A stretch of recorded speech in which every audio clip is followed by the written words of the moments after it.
Hollywood setup आपको लेकर चलता है फिल्मी दुनिया की एक नई मूवी एक्सप्लेनेशन वीडियो में। तो कहानी की शुरुआत में एक बूढ़ी औरत को दिखाया जाता है जिसका नाम ट्रॉडल है। ट्रॉडल हिटलर के बारे में सब कुछ जानती है क्योंकि वो किसी ज़माने में इसकी सेक्रेटरी हुआ करती थी। अब यहाँ से कहानी फ्लैशबैक में जाती है और वक्त होता है सन 1962 का, जब हिटलर ने ट्रॉडल को अपनी सेक्रेटरी के रूप में नियुक्त किया था। ये वो वक्त था जब वर्ल्ड वॉर 2 शुरू हो चुका था। 2.5 साल बाद दिखाया जाता है कि बर्लिन शहर, जो कि जर्मनी की राजधानी है, जो कभी सबसे सुंदर हुआ करती थी, अब वहाँ पर टूटी फूटी इमारतें हैं। यहाँ पर फायरिंग भी हो रही होती है, जिस बात से हिटलर परेशान हो जाता है। उसका आर्मी ऑफिसर उसे बताता है कि रूस फौजी हमसे बस 12 किलोमीटर दूर है, वो कभी भी शहर के अंदर पहुंच सकते हैं। इसके बाद बर्लिन शहर में जितने भी सरकारी ऑफिसर होते हैं उनके सभी डॉक्यूमेंट्स को जला दिया जाता है और वहाँ पर जितनी भी आर्मी होती है सब की सब वहाँ से निकल जाती है। वहीं हिटलर का आज 56वां बर्थडे होता है। उसके बर्थडे पर बड़े बड़े आर्मी ऑफिसर और जनरल उससे मिलने के लिए आते हैं। उनमें से एक ऑफिसर हिटलर को कहता है कि आपको बर्लिन छोड़कर चले जाना चाहिए, आप पॉलिटिक्स यूज़ करो ताकि आप अपनी जान बचा सको। हिटलर कहता है कि मैं बर्लिन छोड़कर कहीं नहीं जाऊंगा, और जहाँ तक पॉलिटिक्स की बात है तो मेरे मरने के बाद जितनी चाहे उतनी पॉलिटिक्स करना। इसके बाद हिटलर वहाँ से चला जाता है। वो अपने आर्किटेक्ट के पास जाता है जहाँ पर बर्लिन का एक नया मॉडल होता है। दरअसल हिटलर बर्लिन को दुनिया का सबसे सुंदर शहर बनाना चाहता है। हिटलर कहता है कि इसके बाद हम बर्लिन से सारा मालवा बाहर निकाल देंगे, और ये मॉडल जिसे बनने में कई साल लगे हैं, हम बर्लिन को हूबहू ऐसा ही रूप देंगे। हालांकि हिटलर के यहाँ पर बहुत ही खास आदमी होते हैं और वो जानते हैं कि हिटलर अब जंग नहीं जीत सकता, इसीलिए वो हिटलर को कहते हैं कि तुम्हें बर्लिन छोड़कर चले जाना चाहिए। हिटलर साफ साफ मना कर देता है। वो कहता है कि अगर मेरा अंत सच में लिखा है तो मैं उस अंत को देखना चाहूँगा। वहीं बर्लिन शहर की सड़कों पर दिखाया जाता है जहाँ पर सभी लोग अब शहर को छोड़कर जा रहे हैं क्योंकि उन्हें यकीन हो चुका है कि जर्मनी जंग में हार चुका है। पर अभी भी यहाँ पर हिटलर के कुछ फॉलोअर्स हैं, जिसमें से कुछ जवान और कुछ 10 से 12 साल के बच्चे होते हैं। वो शहर को छोड़कर नहीं जाना चाहते और रूस के फौजियों से मुकाबला करना चाहते हैं। वहीं हिटलर अपने ऑफिसर से पूछता है कि हम किस तरह से इस वॉर को जीत सकते हैं। हालांकि सब जानते हैं कि ये पूरी तरह से नामुमकिन है, पर यहाँ पर एक ऑफिसर होता है। वो कहता है कि जब रूस और अमेरिकन फौजी अंदर आएंगे तो हम आखिरी सांस तक लड़ेंगे, पर शहर में 30 लाख लोग हैं, जिसमें बच्चे, बूढ़े, औरतें और कुछ लोग घायल भी हैं।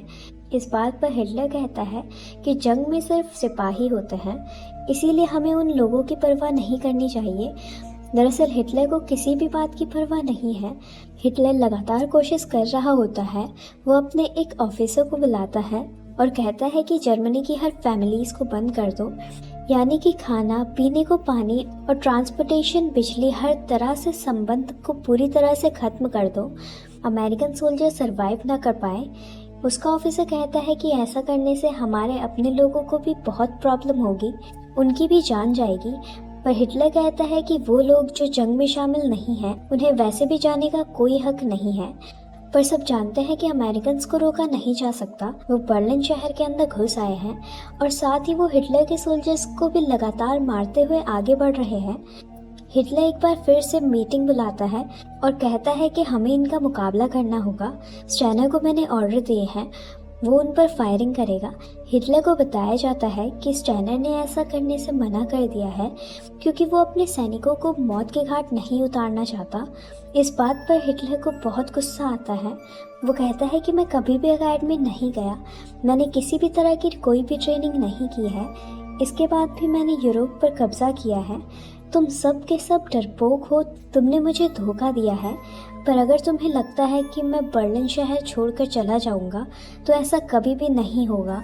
हालांकि हिटलर के साथ ही उसके साथ बर्लिन में नहीं रुकना चाहते, पर उसकी गर्लफ्रेंड ईवा और उसकी सेक्रेटरी फैसला करती है कि ये हिटलर के साथ यहीं बर्लिन में रहेंगे, चाहे उनकी जान ही क्यों ना चली जाए।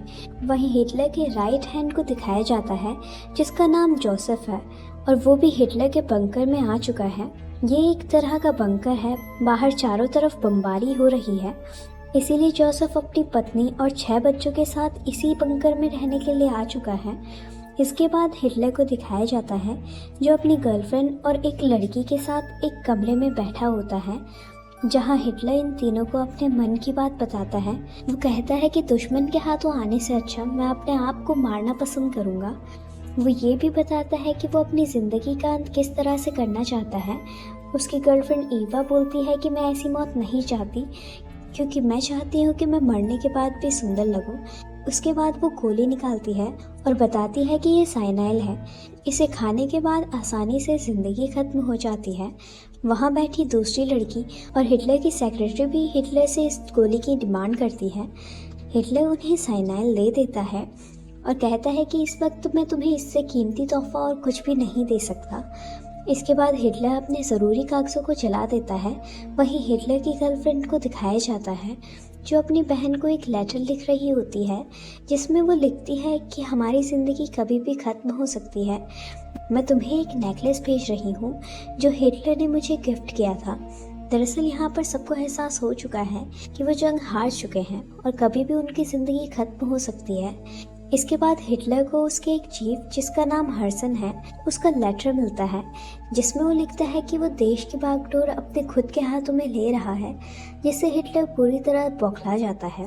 पर हिटलर को बताया जाता है कि उसकी एयरफोर्स पूरी तरह से खत्म हो चुकी है। साथ ही हिटलर को अब ये भी बताया जाता है कि 2 से 3 दिनों तक रशियन और अमेरिकन उस तक पहुंच जाएंगे। हिटलर अपने सभी बड़े ऑफिसर्स को बुलाता है और कहता है कि हमें एक बार फिर से हमला करना होगा, और उसकी बात का किसी के पास भी कोई भी जवाब नहीं होता, क्योंकि हिटलर की आर्मी अब पूरी तरह से खत्म हो चुकी है और जो लोग बचे हैं वो घायल हैं। वो अमेरिकन और रशियंस का मुकाबला नहीं कर सकते। हिटलर को पता है कि अब उसकी हार हो चुकी है, इसीलिए वो अपने आर्मी ऑफिसर के पास जाता है और उसे बताता है कि वो और उसकी गर्लफ्रेंड बहुत जल्दी अपनी ज़िंदगी खत्म करने वाले हैं। मैं चाहता हूँ कि हमारे मरने के बाद हमारी बॉडी दुश्मन के हाथ ना लगे। ये तुम्हारी जिम्मेदारी है कि हमारे अंत के बाद तुम हमारी बॉडी को जला दोगे। हालांकि वो ऑफिसर इस ऑर्डर को नहीं मानना चाहता, पर उसे कुछ भी समझ में नहीं आता। इसके बाद हिटलर अपने डॉक्टर से मिलता है और उसे बताता है कि कैसे वो अपना अंत करेगा। उसका डॉक्टर उसे कहता है कि तुम्हारे हाथ बहुत ज़्यादा हिलते हैं, हो सकता है कि जब तुम अपने आप को गोली मारो तो तुम्हारा हाथ हिल जाए और गोली तुम्हारी जान ना लेकर सिर्फ तुम्हें ज़ख्मी करे। इसीलिए तुम्हें पहले साइनाइल खाना चाहिए और साइनाइल के तुरंत बाद अपने आप को गोली मार देना, ताकि तुम्हारी मृत्यु सुनिश्चित हो जाए। दरअसल उसने डॉक्टर से कहा होता है कि वो किसी भी कीमत पर नहीं बचना चाहिए, इसीलिए डॉक्टर उसे ये सलाह देता है। हिटलर इसके बाद डिनर करने के लिए जाता है, जहाँ पर उसके खास लोग होते हैं। हिटलर से खाना भी नहीं खाया जा रहा होता। वो खाने की टेबल से पहले ही उठ जाता है। अब उसे चलने में, खड़े होने में भी प्रॉब्लम हो रही होती है। जाने से पहले वो कहता है कि सब कुछ खत्म हो चुका है, वक्त आ गया है कि बाहर जाकर अपने सभी प्रियजनों से मिले। और इसके बाद वो अपनी गर्लफ्रेंड, जिससे वो शादी कर चुका है, उसके साथ कमरे के अंदर चला जाता है। बाहर सबको पता है कि हिटलर की ये आखिरी रात है। सब बाहर इंतज़ार कर रहे होते हैं और तभी गोली चलने की आवाज़ आती है, जिससे सब समझ जाते हैं कि हिटलर का अंत हो चुका है।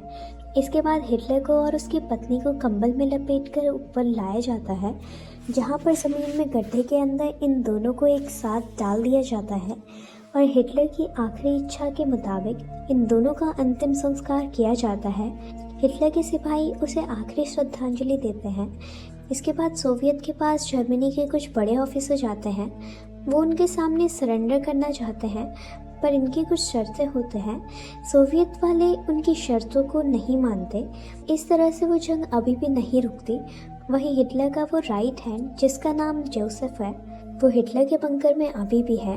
वो किसी भी कीमत पर सरेंडर नहीं करना चाहता। वो कहता है कि मैं हिटलर को धोखा नहीं दे सकता। उसके साथी ऑफिसर बताते हैं कि हम जंग में हार चुके हैं, हम चाहे जो भी कर ले, हम रशियन का कभी भी मुकाबला नहीं कर सकते। जोसेफ को कहीं ना कहीं ये बात समझ में आ चुकी है कि उसके साथी ऑफिसर जो भी कह रहे हैं वो बिल्कुल सही है। इसीलिए इस रात को जोसेफ की पत्नी अपने सभी बच्चों को नींद में ख़त्म कर देती है और इसके बाद जोसेफ और उसकी पत्नी बंकर के बाहर आते हैं, जहां जोसेफ अपनी ज़िंदगी और अपनी पत्नी की ज़िंदगी को ख़त्म कर देता है। और हिटलर के बंकर के अंदर जो लोग होते हैं उनमें से कुछ वहां से जाने के लिए वहां से निकल जाते हैं, पर कुछ ऑफिसर जो कि हिटलर के खास थे वो किसी भी कीमत पर अमेरिकन के हाथों में नहीं आना चाहते, इसीलिए वो अपनी ज़िंदगी ख़त्म कर देते हैं। वहीं बाहर का मंजर दिखाया जाता है जहां पर चारों तरफ तबाही है। सोवियत के ऑफिसर सोल्जर यहाँ तक पहुँच चुके हैं जो हिटलर के खास आदमियों को ढूंढ रहे होते हैं, पर हिटलर की सेक्रेटरी सोवियत के सोल्जर्स के सामने से निकल जाती है।